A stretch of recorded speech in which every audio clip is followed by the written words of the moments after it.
Hello welcome in की study 1024 में हूं अरुण कुमार यादव और इस वीडियो में हम देखने वाले हैं क्लास 11 की एक्सरसाइज 5.1 का क्वेश्चन नंबर 11, 12, 13 एंड 14। लेकिन उससे पहले हम कुछ कॉन्सेप्ट सीखेंगे जो हमारी मदद करेंगे इन क्वेश्चंस को करने में। और इसके अलावा मैंने जो वीडियोस अपलोड की हैं, चाहे वो इस चैप्टर्स की हों चाहे वो दूसरे चैप्टर्स की हों, उन सभी का लिंक आपको इस वीडियो के डिस्क्रिप्शन में मिल जाएगा। और यहाँ पर जो आई बटन होता है यहाँ से भी आप उनको देख सकते हैं। तो देखिए, हमें सबसे पहले सीखना है मॉडुलस क्या होता है किसी भी कॉम्प्लेक्स नंबर जेड का। तो जो मॉडुलस होता है एक नंबर जेड का जो कि कॉम्प्लेक्स नंबर है, उसको डिनोट किया जाता है मॉड जेड से। ठीक है, अब देखिए, अगर हमारे पास जो जेड है यानी कि कॉम्प्लेक्स नंबर है, उसकी वैल्यू अगर ए प्लस आयोटा बी है, तो जो इसका मॉडुलस आएगा उसकी वैल्यू होगी अंडर रूट ए का स्क्वायर प्लस बी का स्क्वायर। मतलब कि आप ए का स्क्वायर करो, बी का स्क्वायर करो, दोनों को ऐड करो और फिर उनका अंडर रूट ले लो। ठीक है, अब आपको देखिए दो खास बातें याद रखनी है किसी भी कॉम्प्लेक्स नंबर के मॉडुलस की। जो मॉडुलस आता है किसी भी कॉम्प्लेक्स नंबर का, उसकी खास बात होती है कि वो हमेशा एक रियल नंबर होता है और वो हमेशा ग्रेटर देन इक्वल टू होता है जीरो से। ठीक है ना, यानी कि जो जेड है वो तो एक कॉम्प्लेक्स नंबर है, लेकिन जो उसका मॉडुलस है यानी कि मोड जेड, वो कभी भी कॉम्प्लेक्स नंबर नहीं होता है, वो हमेशा एक रियल नंबर होता है। पहली बात है उसकी। और वो कभी भी नेगेटिव नहीं आएगा। ठीक है ना, आप यहाँ पे देख सकते हो ये कभी भी नेगेटिव नहीं आएगा, यानी कि हमेशा greater than equal to zero होगा। और ये बात आपकी एनसीईआरटी में भी लिखी हुई है कि जो मॉडुलस होता है किसी कॉम्प्लेक्स नंबर का, वो एक नॉन नेगेटिव रियल नंबर होता है। ठीक है ना, नॉन नेगेटिव का मतलब क्या है, हमेशा वो greater than equal to zero होगा। अब देखिए, आपको ये समझ में आ गया होगा कि मॉडुलस क्या होता है। अब बात करते हैं कॉन्जुगेट क्या होता है। ठीक है, मान लीजिए फिर से हमारे पास एक नंबर है जेड जो कि एक कॉम्प्लेक्स नंबर है, तो जो इसका कॉन्जुगेट होगा इसको डिनोट किया जाता है जेड बार से। ठीक है ना, इसे हम क्या रीड करेंगे, कॉन्जुगेट ऑफ जेड।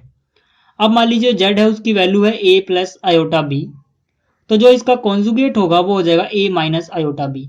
इसको अगर आप ध्यान से देखें तो यहाँ पर जो ए था उसका साइन प्लस था, यहाँ पर भी ए का साइन भाई प्लस ही है, कोई चेंज नहीं आया। मतलब ए के साइन में आप कोई चेंज नहीं करते हो, जो आयोटा बी वाली टर्म होती है इसके साइन को आप बदल देते हो। जैसे कि यहाँ प्लस है तो माइनस आ जाएगा, और अगर मान लीजिए यहाँ पहले से ही माइनस रहा होता तो यहाँ प्लस आ जाता। लेकिन इसके साइन में आपको कोई चेंज नहीं करना है, आपको बात याद रखनी है। सिर्फ आप आयोटा बी वाला जो टर्म है उसके साइन में चेंज करोगे। ठीक है, आपको ये कॉन्जुगेट मिल जाएगा। चलिए अब देखते हैं मल्टीप्लिकेटिव इनवर्स क्या होता है। देखिए, जो मल्टीप्लिकेटिव इनवर्स होता है एक कॉम्प्लेक्स नंबर जेड का, उसको हम डिनोट करते हैं z raise to the power minus one से। अब जो यहाँ पे जेड है इसके साथ एक कंडीशन है कि ये नॉन जीरो कॉम्प्लेक्स नंबर होना चाहिए। कोई भी कॉम्प्लेक्स नंबर जीरो कब होता है, वो तब जीरो होता है जब यहाँ पर ए भी जीरो हो जाए और बी भी जीरो हो जाए। मतलब कि जेड इक्वल टू अगर जीरो प्लस आयोटा जीरो है तो उसको हम बोलते हैं जीरो कॉम्प्लेक्स नंबर। तो यहाँ पे ये वाली कंडीशन नहीं होनी चाहिए, वो जीरो नहीं होना चाहिए। जीरो के अलावा जितने भी नॉन जीरो कॉम्प्लेक्स नंबर होते हैं, सिर्फ हम उन सभी का ही मल्टीप्लिकेटिव इनवर्स निकाल सकते हैं। ठीक है ना, जीरो वाले का नहीं निकालेंगे। तो आपको याद रखना है ये बात। अब देखिए, जो जेड इनवर्स होता है या फिर मल्टीप्लिकेटिव इनवर्स होता है किसी कॉम्प्लेक्स नंबर का, उसको हम डिनोट करते हैं Z conjugate divide by mode Z का स्क्वायर। ठीक है, यहाँ पर जो भी मैंने आपको बात बताई थी कि भाई ये नॉन जीरो होना चाहिए, इसका रीजन आप यहाँ से समझ सकते हो, क्योंकि ये डिनोमिनेटर में मोड जेड का स्क्वायर आ रहा है। ठीक है, तो मोड जेड क्या होता है, अंडर रूट ए स्क्वायर प्लस बी स्क्वायर। अगर ये कॉम्प्लेक्स नंबर जीरो हो जाएगा तो यहाँ पर ए और बी की वैल्यू जीरो होगी, क्योंकि मैंने अभी आपको बताया कि कॉम्प्लेक्स नंबर के जीरो होने का मतलब है ए भी जीरो और बी भी जीरो। तो यहाँ पे जीरो का स्क्वायर जमा जीरो का स्क्वायर जीरो ही हुआ, उसका अंडर रूट लोगे जीरो ही रहेगा। तो यहाँ पर जीरो का स्क्वायर करोगे जीरो ही रहेगा, और जीरो से अगर आप डिवाइड कर रहे हो तो वो अनडिफाइंड है। इसीलिए हम मल्टीप्लिकेटिव इनवर्स जब भी निकालेंगे हमें याद रखना होगा कि जो कॉम्प्लेक्स नंबर है वो नॉन जीरो कॉम्प्लेक्स नंबर होना चाहिए। चलिए अब बात करते हैं क्वेश्चंस की। अब देखिए, जो क्वेश्चन नंबर 11 है इसमें हमें मल्टीप्लिकेटिव इनवर्स निकालना है 4 माइनस 3 आयोटा का। ठीक है, इसको मान लेते हैं कि भाई ये जेड के बराबर है। तो अगर आप इसको कंपेयर करो z equal to a plus iota b से, तो आपको पता लग जाएगा कि भाई जो ए है उसकी वैल्यू 4 है और जो बी है उसकी वैल्यू माइनस 3 है। ठीक है, अब देखिए हमें क्या निकालना है, हमें तो निकालना है जेड इनवर्स। ठीक है, और जेड इनवर्स का फॉर्मूला क्या होता है, conjugate of Z divide by mode Z का स्क्वायर। मतलब हमें ये दोनों चीजें पता होनी चाहिए। ठीक है, तो कॉन्जुगेट निकालना तो बहुत आसान है। ठीक है, जैसे कि मैंने अभी आपको बताया कि आप जिसका भी कॉन्जुगेट निकाल रहे हो, आयोटा बी वाली टर्म का साइन बदल दो। ठीक है, तो यहाँ पे आयोटा बी क्या है, 3 आयोटा, तो इसके पहले क्या है माइनस, तो यानी कि 4 को तो हम सेम लिखेंगे, ये जो माइनस है इसको हम प्लस में कन्वर्ट कर देंगे, ये जेड का कॉन्जुगेट मिल गया। ठीक है, और दूसरी बात हमें क्या निकालना है, मोड ऑफ जेड। तो मोड ऑफ जेड क्या होता है, अंडर रूट में ए का स्क्वायर जमा में बी का स्क्वायर। ठीक है, ए का स्क्वायर प्लस में बी का स्क्वायर। यहाँ पे ए की वैल्यू हमारे पास क्या है, ए की वैल्यू हमारे पास 4 है, तो यहाँ पे हो जाएगा 4 का स्क्वायर प्लस बी यानी कि -3 का स्क्वायर। तो ये कितना आ जाएगा, देखिए ये आ जाएगा अंडर रूट के अंदर 4 का स्क्वायर 16 -3 का स्क्वायर 9, ठीक है। तो ये कितना हो गया अंडर रूट 25। तो यहाँ पे देखिए मोड जेड जो है इसकी वैल्यू आ गई अंडर रूट 25 कितना होता है 5 होता है, ठीक है। अब बात करते हैं इसकी जो हमें निकालना था। तो यहाँ पे जेड इनवर्स की वैल्यू आ जाएगी mode of Z divide by इसका स्क्वायर, ठीक है। मैंने फॉर्मूला दोबारा लिख दिया यहाँ पे। आप देखिए इसकी वैल्यू हमारे पास क्या है, इसकी वैल्यू हमारे पास है 4 + 3 आयोटा, 4 + 3 आयोटा डिवाइड बाई, यहाँ पर मोड जेड की वैल्यू कितनी आई है 5, और क्योंकि मोड जेड का स्क्वायर है तो इसका हम स्क्वायर लगाएंगे, ठीक है। तो यहाँ पे जेड इनवर्स की वैल्यू कितनी जाएगी, अब देखिए 4 + 3 आयोटा तो आप ऐसे रहने दो 4 + 3 आयोटा, 5 का स्क्वायर 25 आएगा, चाहे आप एक बार में लिखो या फिर आप अलग अलग करके लिख लो, ठीक है। 25 इसके नीचे 25 इसके नीचे। तो ये था क्वेश्चन नंबर 11। अब देखते हैं क्वेश्चन नंबर 12 क्या है। अब देखिए जो क्वेश्चन नंबर 12 है इसमें हमें दिया हुआ है z = √5 + 3 आयोटा, ठीक है। तो यहाँ से अगर आप कंपेयर करें तो a की वैल्यू कितनी हो जाएगी √5, यानी a मिल जाएगा हमें √5, और जो b है उसकी वैल्यू कितनी हो जाएगी, उसकी वैल्यू हो जाएगी 3, ठीक है।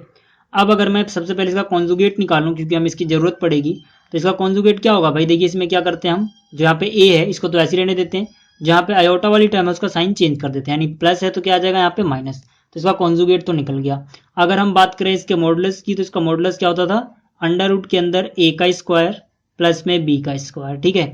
तो भाई a की वैल्यू क्या है हमारे पास √5, तो अंडर रूट के अंदर √5 और इसका स्क्वायर, ठीक है, प्लस में b का स्क्वायर, b की वैल्यू क्या है हमारे पास 3 है। तो यहाँ पे देखिए जब स्क्वायर हो और यहाँ पे अंडर रूट हो तो स्क्वायर से अंडर रूट कैंसिल हो गया, कितना बचा 5, प्लस 3 का स्क्वायर है, यहाँ पे तो अंडर रूट नहीं है तो 3 का स्क्वायर कितना आएगा 9। तो यहाँ से हम कह सकते हैं कि जो इसका मॉडुलस आ गया वो आ गया √14। अब हमें निकालना क्या था, हमें तो इसका इनवर्स निकालना था, जिसका फॉर्मूला मैंने क्या बताया था, कॉन्जुगेट आप ऊपर लिखोगे इसका और इसके मॉडुलस का स्क्वायर नीचे लिखोगे, ठीक है। तो इसका जो कॉन्जुगेट आया है वो हमारे पास कितना है भाई, इसका कॉन्जुगेट आया है √5 माइनस में 3 आयोटा, ठीक है, डिवाइड बाई कितना हो जाएगा, मोड जेड पहले क्या है √14, ठीक है, इसका स्क्वायर करेंगे क्योंकि यहाँ पे स्क्वायर है। तो अब देखिए √5 माइनस में 3 आयोटा तो ऐसा ही है, अब इसका आप स्क्वायर करोगे तो यहाँ से क्या हो जाएगा √ हट जाएगा, 14 नीचे आ जाएगा। तो चाहे आप एक साथ लिखो या फिर आप अलग अलग करके 14 ऐसे लिख दो, आपकी मर्जी है। तो ये तो क्वेश्चन नंबर 12। अब देखते हैं अगला क्वेश्चन क्या है। अब देखिए जो क्वेश्चन नंबर 13 हमको दिया हुआ है इसमें हमें दिया हुआ है सिर्फ माइनस आयोटा, ठीक है। तो जेड की वैल्यू हम ये मान लेंगे। अब यहाँ पे देखिए ए की वैल्यू कितनी होगी और बी की वैल्यू कितनी होगी।